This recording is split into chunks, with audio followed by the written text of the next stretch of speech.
டெல்லி மற்றும் உத்தரப்பிரதேசத்தில் பல்வேறு பாலியல் மற்றும் கொலை குற்றங்களில் ஈடுபட்ட இளைஞரை டெல்லி போலீசார் கைது செய்தனர்.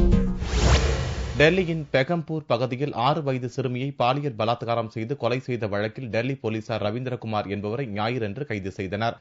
கடந்த 2009ஆம் ஆண்டு ரவீந்தர்குமார் மீது ஏற்கனவே பல்வேறு பாலியல் பலாத்கார வழக்கு பதிவானது.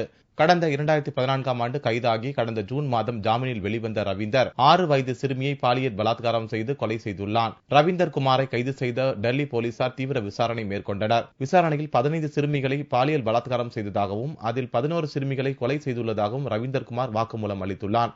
சாக்லேட், பணம் கொடுத்து சிறுமிகளை பாலியல் பலாத்காரத்திற்கு உட்படுத்துவதாகவும் இணங்க மறுக்கும் சிறுமிகளை கொலை செய்துள்ளதாகவும் விசாரணையில் தெரியவந்துள்ளது. 15 சிறுமிகளை பாலியல் பலாத்காரம் செய்தது மட்டுமன்றி படுகொலையும் செய்த ரவீந்தர்குமாரின் கைது பெரும் பரபரப்பை ஏற்படுத்தியுள்ளது.